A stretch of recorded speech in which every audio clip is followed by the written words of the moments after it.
This is the Chuck Insider. I'm Grant Pollock along with Mike Labelle every day on Shaw during the Rangeland Derby. And we're not talking about wins and losses and times here. We're talking about the stories behind the scenes in the barns, right? Well, and that's what it is. We're talking about families and team members and what makes a chuck wagon team.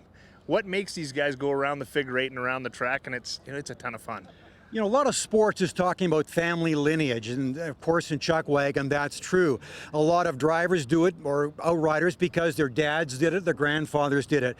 But that is so true when it comes to the king of the chucks. We're talking about the Sutherlands. Well, that's it. Kelly Sutherland, along with his son Mark, Kelly's brother Kirk Sutherland, his son Mitch, who was also a former football player, but then Mark's son, who is Dayton Sutherland, is outriding. So we have 5 Sutherlands here this week. Has that ever happened before in this chuck wagon? I don't think so. Well, not 5 immediate family members. I mean, when you talk about generations deep, that's the way it is, and I can't wait to watch them all work together, and I know we'll get a chance to stop down and visit them in the barns. I think only 3 of them, Mike, have ever raced together in Ponoka a bunch of years ago in the one final. It's the only time when 3 of them have raced together. Is that true? It is, and what do you think if we could see all 4 Sutherlands, even if it's in a semifinal heat or one of the heats? Who do you cheer for?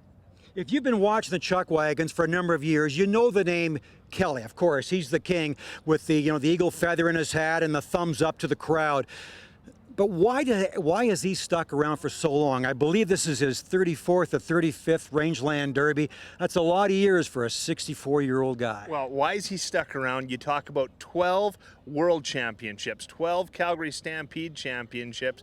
He's got more buckles than most people have socks, and here's a guy that just gets it done no matter what his age is. He trains some of the best horses. Okay, on a sad note, you have to retire in chuck wagon racing at the Stampede at 65. Is that just for the Stampede, Mike, or is that for all of chuck wagon racing? Well, right now, I'm going to put you on the spot because I think Kelly Sutherland's hoping to change this to 67. And would it be great to see him for another 3 years and give him that opportunity to win a 13th and have him the only guy that's won 13 Rangeland Derbies? Good story here, Mike. So he's 64 now. You have to retire at 65, but you're saying he might get a change and keep on going? Well, hey, if you've won it 12 times, it's your baby. You may as well do what you want with it. Unless he wins 13 this year. Mike, thanks very much. This is the Chuck Insider. He has all the stories from the barns on chuck wagon racing. I'm Grant Pollock. Join Mike and I and Alana Nolan every night on Shaw with the Chucks on Shaw.